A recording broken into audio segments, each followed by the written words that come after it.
the last drop. He gets out of the studies of enemy lines, but no one knows what he does between the landmines. He don't know what he's supposed to be fighting for. He don't know that it's the last that he'll seal the war. You betcha! He fell in love with a stormtrooper. He fell in love with a stormtrooper. He fell in love with a stormtrooper. He fell in love with a stormtrooper. He fell in love with a stormtrooper. He fell in love with a stormtrooper. Yes, he did. Yes, he did.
Now, I planned on being away for about a month. My wife was going to have a surgery on Wednesday, and then they canceled it, like literally, when she was in the pre-op with the little leg warmers and the gown on. They came in and said, no, can't do it. We need to get a little bit more tests, and she's fine. I mean, this isn't like it's a major surgery she was going to have, but I mean, it's not like life and death, but it's I don't know. Anyway, it's drama. You don't need to know my drama. I don't want to know yours. It's mutual.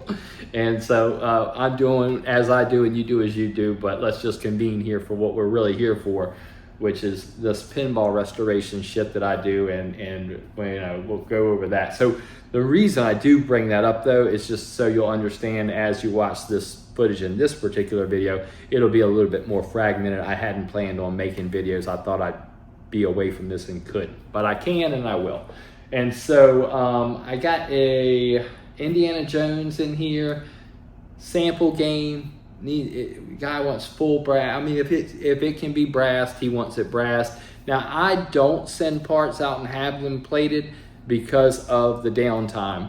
There was a time where we could get these things plated in a reasonable time frame. I mean, you'd send it in, maybe you'd wait a month and you'd get it back. But these days it's 2 or 3 months, and you're constantly hounding me, when am I going to get my parts back, and the thing's just sitting here in pieces, I'm not signing on for that. So if I can't buy it, if I can't put my hands on it in the form I want it in right then and there, then I'm not doing it. And that's all there is to it.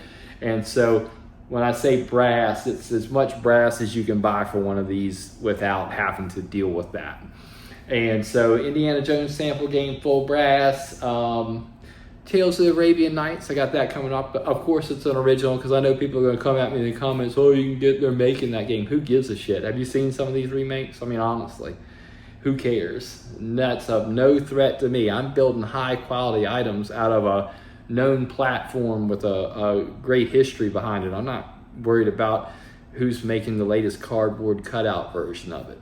So we got our Tales of Arabian Nights coming up, and that'll be in here. And then I finally broke the seal on this Stargate. Never in my life, well, there's been other times in my life, I don't want to say that, but very few times in my life have I regretted taking anything in as bad as I regret taking in this Stargate. And that's nothing against the guy that sent it to me, because the guy that sent it to me is probably one of my favorite customers. And I mean that sincerely. So if I was going to do it for anybody, it's going to be for this guy. But it just basically, as I started working on it, confirmed everything I already knew. The best analogy I could give you as far as that goes is, say that you're the best Ferrari mechanic in the world. You're the best Ferrari mechanic in the world, and everybody thinks no matter what you can fix anything. And then they send you a Lamborghini. And it's like, I don't know this thing that well. I mean, yeah, I'm good at what I do, and I know certain things, but I'm a little bit out of my element on this thing. So I got to figure it out. I mean, I've been in that position before. When I first started doing this, I would only work on System 11, WPC, and WPC 95 games. That was it. If you didn't have one of those three system games, I didn't have any interest in it. So, slowly over time, I would take in a little something here and there, Bally Solid State game, EM, things like that, and I would get a little bit more familiar, because the only experience I'm going to get is what somebody's willing to pay me to do. I'm not out here just hunting any old thing to experiment on. People send me something, and that's where I get my experience, and I've been doing that for 26 years now. And in the 26 years, nobody sent me a Stargate, nobody sent me that platform. So when I look at it, I'm like, I don't know. But I'll figure it out. I always do. That's my specialty, and we'll get through it together. But it's going to be a challenge. So anyway, if you like the videos, just give them a thumbs up, leave a comment, and we'll get to work. I'll see you there.